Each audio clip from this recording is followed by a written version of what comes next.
नमस्कार दोस्तों, आइए जानते हैं आज की उत्तर प्रदेश से जुड़ी बहुत ही महत्वपूर्ण और काम की बड़ी खबरों को सिर्फ 10 मिनट में। उससे पहले चैनल को सब्सक्राइब नहीं किया तो कर दें। साथ में वीडियो को लाइक करके अपने जिले का नाम जरूर लिखें ताकि आपके जिले की जानकारी आपको मिल सके। चलिए दोस्तों, आज की पहली खबर पे बात करते हैं। उससे पहले आपको बता दें, यहाँ इस वीडियो को एकदम ध्यान से देखिएगा क्योंकि कुछ खबरें ऐसी हैं जो आपके बेहद काम की होने वाली है। जैसा कि आप देख सकते हैं, आपके फोन स्क्रीन पर एक हेडलाइन लिखी हुई दिख रही होगी। हम लोग इसी खबर पर सबसे पहले चर्चा करेंगे।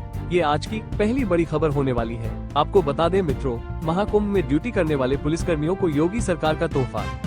मुख्यमंत्री योगी आदित्यनाथ ने महाकुंभ में ड्यूटी करने वाले पुलिसकर्मियों के लिए विशेष सौगातों का ऐलान किया है। तैनात सभी पुलिसकर्मियों को एक हफ्ते की छुट्टी मिलेगी, लेकिन ये छुट्टी चरणबद्ध तरीके से दी जाएगी। सभी सुरक्षा बलों को महाकुंभ सेवा मेडल और प्रशस्ति पत्र दिया जाएगा। इसके अलावा यूपी पुलिस के अराजपत्रित कर्मियों को 10,000 रुपए का विशेष बोनस भी मिलेगा। मुख्यमंत्री ने महाकुंभ समापन समारोह के दौरान अलग अलग विभागों के कर्मचारियों से मुलाकात कर उन्हें सम्मानित किया। उन्होंने कहा कि महाकुंभ में लगभग 75,000 पुलिसकर्मियों और अर्धसैनिक बलों ने ड्यूटी की।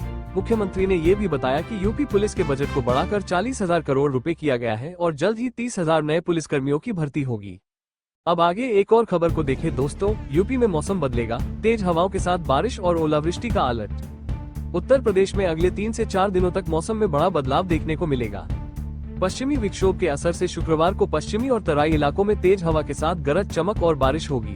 मौसम विभाग के अनुसार तापमान में 3 से 4 डिग्री की गिरावट आ सकती है। पश्चिमी यूपी के सहारनपुर, मेरठ, मुजफ्फरनगर और गाजियाबाद समेत 11 जिलों में ओले गिरने की संभावना जताई गई है। शनिवार को प्रदेश के 35 से अधिक जिलों में वज्रपात की चेतावनी जारी की गई है। मौसम वैज्ञानिकों के अनुसार रविवार से पछुआ हवाएं चलेंगी, जिससे ठंडक बनी रहेगी।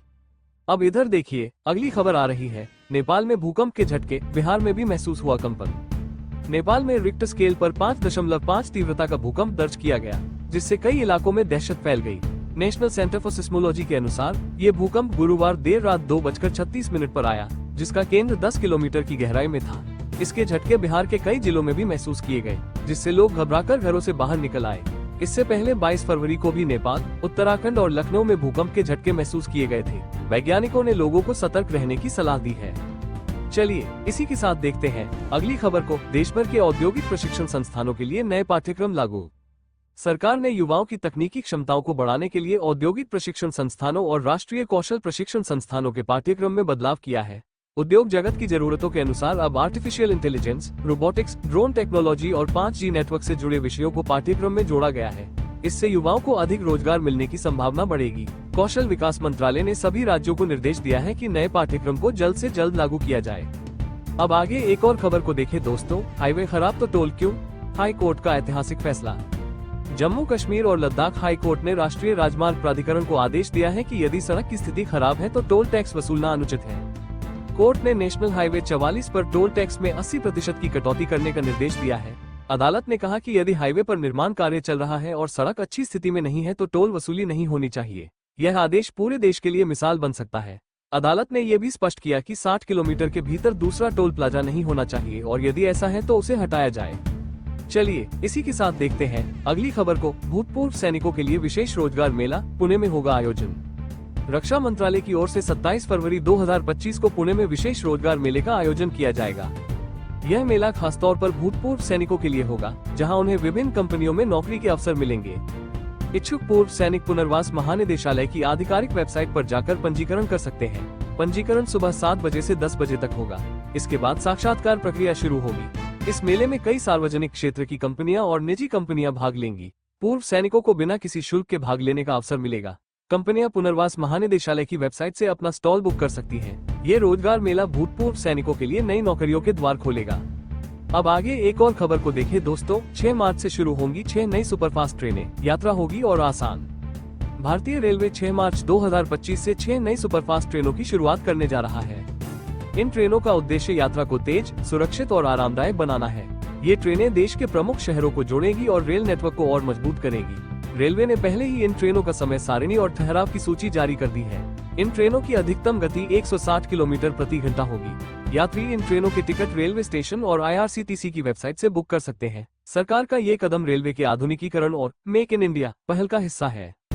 अब इधर देखिए, अगली खबर आ रही है। सफाई कर्मियों के लिए बड़ी सौगात, CM योगी ने किया बड़ा ऐलान। उत्तर प्रदेश के मुख्यमंत्री योगी आदित्यनाथ ने सफाई कर्मचारियों के लिए बड़ी घोषणा की है। उन्होंने प्रयागराज में महाकुंभ के बाद सफाई कर्मियों को 10,000 रुपये का बोनस देने की बात कही। अप्रैल से सफाई कर्मियों का न्यूनतम वेतन बढ़ाकर 16,000 रुपये किया जाएगा। अस्थायी स्वास्थ्य कर्मचारियों को सीधे बैंक में भुगतान किया जाएगा।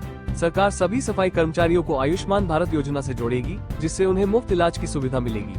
पहले सफाई कर्मियों को 8 से 11,000 रुपये वेतन मिलता था, जिसे अब बढ़ा दिया गया है। मुख्यमंत्री ने कहा कि सरकार सफाई कर्मियों के कल्याण के लिए लगातार काम कर रही है। चलिए इसी के साथ देखते हैं अगली खबर को। जिले को मिलेंगे 18 नए डॉक्टर, संविदा पर होगी भर्ती। स्वास्थ्य सुविधाओं को मजबूत करने के लिए जिले में जल्द ही 18 नए डॉक्टरों की भर्ती की जाएगी। यह नियुक्तियां 1 वर्ष के लिए संविदा पर की जाएंगी, जिसे आगे बढ़ाया जा सकता है। चयन प्रक्रिया वॉक इन इंटरव्यू और DAVP के माध्यम से होगी। इन चिकित्सकों को राष्ट्रीय स्वास्थ्य मिशन के तहत विभिन्न अस्पतालों में तैनात किया जाएगा। जिला अस्पताल में 1 लाख रुपए मासिक वेतन के साथ एक आपातकालीन चिकित्सा अधिकारी की भी नियुक्ति होगी। राष्ट्रीय बाल स्वास्थ्य कार्यक्रम के तहत 5 आयुष मेडिकल ऑफिसर की भर्ती की जाएगी, जो केवल महिलाओं के लिए आरक्षित होंगे। इसके अलावा NPNCD के तहत 12 जनरल फिजिशियन की भी तैनाती होगी। अब आगे एक और खबर को देखें दोस्तों। CM युवा योजना में जिला प्रदेश में पहले स्थान पर, युवाओं को मिल रहा लाभ। CM युवा योजना के तहत जिले ने पूरे प्रदेश में पहला स्थान प्राप्त किया है। इस योजना के तहत युवाओं को बिना ब्याज और गारंटी के 5 लाख रुपए तक का ऋण दिया जाता है।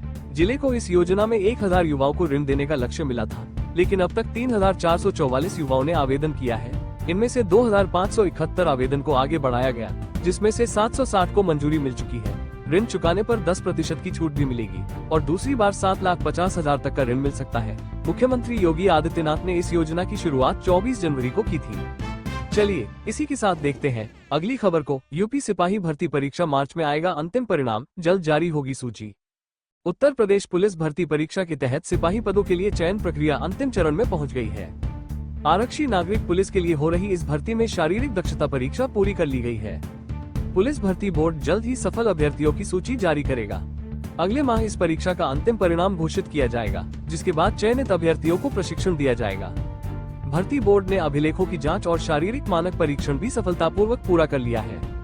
दौड़ परीक्षा 12 अलग अलग पुलिस वाहिनियों में कड़े सुरक्षा इंतजामों के साथ आयोजित हुई।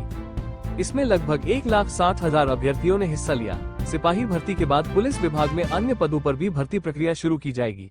पुलिस विभाग में लगभग 30,000 नए पदों पर भर्ती की योजना बनाई गई है। इसके अलावा पुलिस भर्ती और प्रोन्नति बोर्ड ने 4,520 आरक्षियों को मुख्य आरक्षी के पद पर प्रोन्नति के लिए उपयुक्त पाया है। ये प्रोन्नति सूची जल्द जारी की जाएगी और DGP मुख्यालय से आदेश जारी होने की संभावना है। अब आगे एक और खबर को देखें दोस्तों। होली के लिए रेलवे का बड़ा फैसला, यूपी बिहार के लिए चलाई जाएंगी विशेष ट्रेनें। होली के अवसर पर अपने घर जाने की योजना बना रहे यात्रियों के लिए राहत की खबर है। भारतीय रेलवे ने उत्तर प्रदेश और बिहार के विभिन्न शहरों के लिए विशेष ट्रेनें चलाने का ऐलान किया है।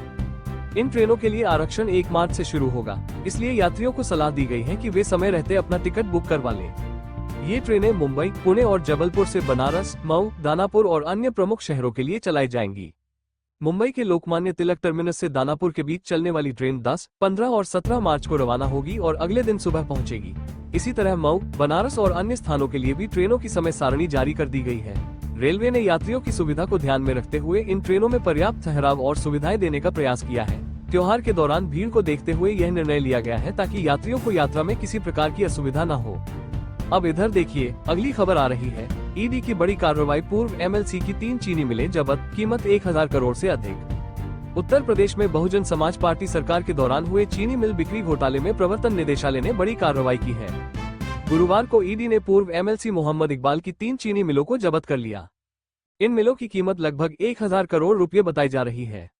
यह मिलें देवरिया की बैटलपुर और भटनी तथा जौनपुर की शाहगंज में स्थित हैं। ईडी की जांच में सामने आया है कि मोहम्मद इकबाल और उनके करीबियों ने इन मिलों को बेहद कम कीमत पर खरीदा था।